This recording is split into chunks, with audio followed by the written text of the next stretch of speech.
On my birthday, my parents turned it into a celebration of their golden son's success. When I confronted them, they destroyed my cake and smeared it on my face, saying, "You're a loser, so you're just jealous of your perfect brother's success." They kicked me out, but I laughed at them because they had no idea about a hidden letter that would change everything. The cake sits untouched before me, its 21 candles flickering, melting into the frosting, forgotten, just like me. The room is alive with applause and cheers, but not for me. Never for me. Make a wish, champion. My father's voice booms with pride as his hand rests firmly on Adrian's shoulder. My brother, the golden child. I stare at my birthday cake, the one my mother shoved to the far end of the table this morning. She'd barely finished setting it down before covering it with congratulatory banners for Adrian's latest achievement, a prestigious corporate internship. My birthday party had morphed into his victory lap. "This is such a proud moment," my mother says, dabbing at the corners of her eyes, smudging her expensive mascara. "We always knew Adrian was destined for greatness." My grip tightens around the fork in my hand, metal biting into my skin. Not a single person in this room even acknowledges what today is. My day, the day I was born. I glance at my cousin Leah across the room, her lips pressed into a thin line, her eyes mirroring the disgust curling in my stomach. Interesting timing for the celebration, I say, the words slipping out before I can stop them. A sharp silence cuts through the laughter. My mother stiffens, her well-rehearsed smile faltering for just a moment. "Jasmine," she says, her voice laced with warning. "Let's not." "Not what, mother?" "Not mention that today is my birthday? Not bring up how you hijacked my celebration for Adrian?" My father's face darkens. "You're being dramatic." I laugh, hollow and bitter. Of course, I'm always the dramatic one. It's never about me, is it? Not once in 21 years. Adrian shifts uncomfortably, eyes darting around the room as if searching for an escape. "Come on, Jazz, it's not." "Don't jazz me," I snap, standing so abruptly my chair scrapes against the hardwood floor. "You've had everything handed to you, Adrian. Everything. Did you know I got accepted into a top writing program?" "No. Of course not, because when I told you all last week, you were too busy planning this." My father crosses his arms. "That's enough. You're embarrassing yourself." I swallow hard, my throat burning. "No. You're embarrassing." The great Daniel and Victoria Hart, so obsessed with their golden boy, they forgot they even had a daughter. My mother steps closer, her voice dropping to a whisper. "If you can't appreciate what we've done for this family, then maybe." "Maybe what?" I challenge. "Maybe I should leave? Is that what you were going to say?" Silence. Then my father's voice, cold and final. "If that's how you feel, there's the door." The room holds its breath.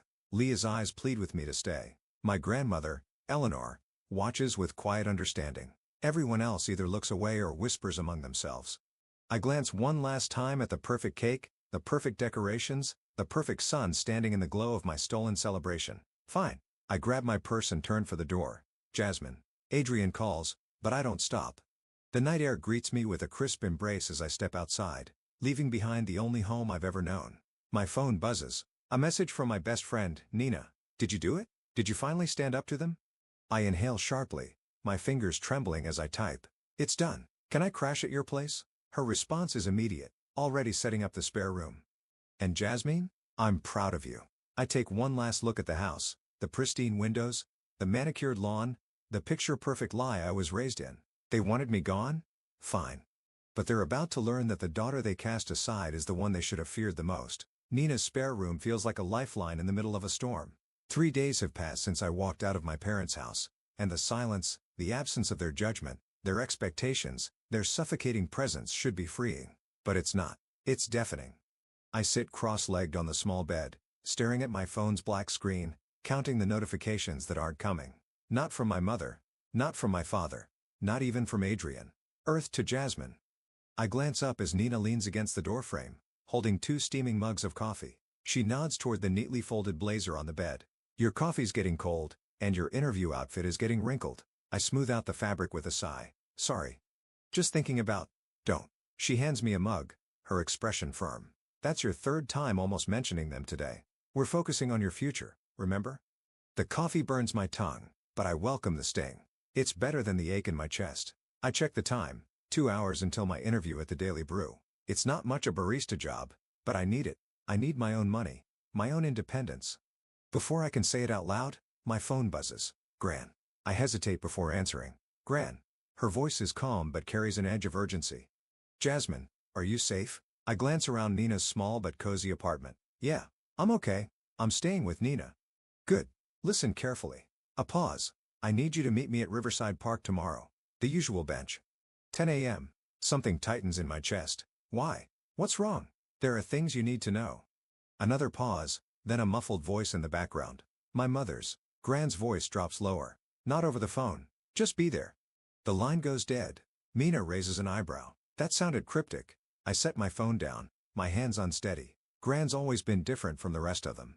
She actually sees me. She watches me for a long moment. Are you sure you want to dig into whatever this is? I think of my father's cold dismissal. My mother's forced smile. Adrian's guilty silence. Yes, I say, my voice steadier than I feel. I need to know. Riverside Park is quiet in the morning. The air crisp with a scent of damp grass and blooming flowers. Gran sits on our usual bench, her silver hair glowing in the soft light. Her hands tremble slightly as she grips a thick manila envelope.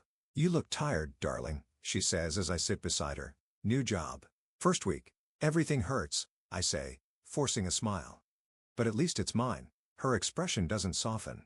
Instead, she presses the envelope into my hands. There's something you need to see. I peel back the flap, my fingers unsteady. Inside are stacks of old financial records, transfer statements, and a copy of a trust fund agreement with my grandfather's name scrawled at the bottom. My eyes scan the numbers, my stomach twisting. This can't be right. It is, Gran says, her voice sharp with years of contained fury. Before your grandfather passed, he set up equal trust funds for you and Adrian. $200,000 each. Your father was named trustee until you turned 21. My blood turns to ice. I flip through the records, the numbers painting a horrifying picture. My money, my future, was siphoned away little by little over the years. Private school fees, elite sports camps, a luxury car, all for Adrian. My hands shake. They told me they couldn't afford my tuition, that I had to take out loans. Gran's jaw tightens. I try to stop it. When I confronted your father, he threatened to cut me off from the family. My phone buzzes in my lap, making me jump. Sophie. I answer. Sophie. Jasmine. She whispers breathless. You need to get home. Now. What? Why? I was in Dad's study. He found out someone's been snooping. He's burning documents. I shoot to my feet. I'm coming. Gran grabs my arm. Be careful, Jasmine. But, I'm already running. The truth has been buried for years, but not this time. Not anymore. Sophie meets me at the side door, her face pale, her breathing uneven. There in the study, she whispers. Mom's trying to calm him down, but a crash from upstairs makes us both flinch. We slip inside, moving quickly down the hall. The smell of burnt paper lingers in the air. When we reach the study, the door is locked. I pound on it. Open the door. Silence. Then my father's voice, eerily calm. You don't understand what you're meddling in, Jasmine. I understand plenty, I snap. I know about the trust fund. About the money you stole from me. The lock clicks and the door swings open. My father stands in front of his desk, papers scattered around him, a wastebasket smoldering beside him. My mother lingers in the corner, her arms crossed tightly, her expression carefully blank. You were never meant to see those records, my father says. You don't know what kind of pressure we were under. I step forward, my fists clenched. Pressure? You stole $200,000 from me, lied to me for years. Forced me into debt while Adrian got everything handed to him. My father exhales sharply as if annoyed. Your brother was the future of this family. The money was an investment in him. My voice cracks. Never in me. A voice cuts through the tension. What money? We turn. Adrian stands in the doorway, his eyes darting between us, confusion etched across his face. What the hell is she talking about? I laugh, but it's bitter. You really didn't know? The tuition? The sports camps? The car they gifted you? It was all paid for with my trust fund. Adrian pales. No, that's not true. Check the bank records. I throw the papers toward him. He catches one, eyes scanning the numbers, his jaw tightening. My mother speaks up, voice soft, careful. Adrian, sweetheart. He shakes his head. You lied to me. You made me believe she was just bitter. That she was always overreacting. He looks at me. Something breaking in his gaze. I had no idea. Because you never had to look. My throat burns. Because they made sure you never questioned anything. Before anyone can respond, another voice joins the chaos. It wasn't just Jasmine. Gran steps into the room, her presence, like a storm rolling in. She sets a stack of documents on the desk. Your father forged all the trust fund documents. Not just Jasmine's. Carol's kids, Steve's business loans, he stole from the entire family. The room shifts. My father's mask finally cracks. I did what I had to, he hisses. I pull out my phone, the screen glowing. And now, everyone's going to know. He lunges for me. Sirens wail outside. Too late. The invitation sits on Nina's coffee table like a loaded gun. Thick cardstock, gold embossing, perfectly polished, just like the people who sent it. Annual family reunion. Hosted by Adrian Hart. Of course, the perfect son. Hosting the perfect gathering at the lake house. Sophie's voice crackles through the speakerphone. It's the perfect opportunity. Ryan's voice is tense. I don't know about this. You want to make things right? I say. Then this is how we do it. In front of everyone. Gran doesn't hesitate. Your father won't expect it. He still thinks he's in control. I glance at the stack of stolen financial records spread across Nina's table. Every lie, every betrayal, every stolen future. Then let's take that control away. 2 nights before the reunion, Ryan calls. His voice is tight. Someone broke into my apartment. My stomach drops. What? The documents, they're gone. Sophie curses in the background. Gran mutters something under her breath. Do you think? I start. It was them, Ryan says. I know it was. They're trying to erase their tracks, but it's too late. They don't know that Gran made copies. We stick to the plan, I say, gripping my phone. They can't destroy the truth. The lake house looks the same as it always did. Expensive. A fortress built on stolen wealth. Inside, the air is thick with forced laughter, clinking glasses, hollow greetings. My mother glides across the room, like a queen surveying her court. My father shakes hands, making promises he'll never keep. Nothing is wrong. Nothing has ever been wrong. Adrian stands near the grand fireplace, looking uncomfortable in his tailored suit. Our eyes meet. A silent understanding passes between us. He knows the truth now, but does he have the strength to face it? The murmur of conversation dims as my father steps forward, tapping his glass. Family, friends, he begins, smiling as if he hasn't spent years robbing the very people in this room. Tonight is a special night. Not just for a reunion, but for an even greater reason. I already know what he's going to say. As of tonight, I am officially stepping down as CEO, he announces, and I am proud to pass on my legacy to my son, Adrian Hart. Applause erupts. I don't move. Adrian hesitates. I see it. The doubt, the weight of the lies pressing down on him. I grip the edges of my dress, my heart hammering. Not yet. Just a little longer. The moment my father announces Adrian as CEO, my mother appears at my side, her grip firm on my wrist. Come with me, Jasmine, she murmurs, smiling like a perfect hostess. We need to talk. I let her lead me down the hallway, past the laughter and the toasts, into my father's study. The heavy door clicks shut behind us. She turns to me, her expression sharp, all pretense gone. You're making a mistake. I cross my arms. Funny. I was about to say the same to you. She sighs, shaking her head. You never knew when to stop pushing, did you? Always so stubborn. I don't respond. I let the silence stretch, watching her, waiting. She steps toward the desk, picking up a glass of wine. My glass from earlier. She tilts it slightly, letting the light catch the smudged fingerprints along the rim. You know, she says, almost casually, accidents happen at lake houses. People drink too much, slip off the dock, drown in the dark water. Tragic, really. My stomach twists, but I don't let my expression change. She smiles, tilting her head. And with all that alcohol in your system, who would question it? A chill runs down my spine, but I force myself to speak. You wouldn't dare. She leans in. Wouldn't I? Then I see it. A folder on the desk. My name printed neatly on the tab. I grab it before she can stop me and flip it open. My breath catches. It's a life insurance policy in her name, taken out 21 years ago.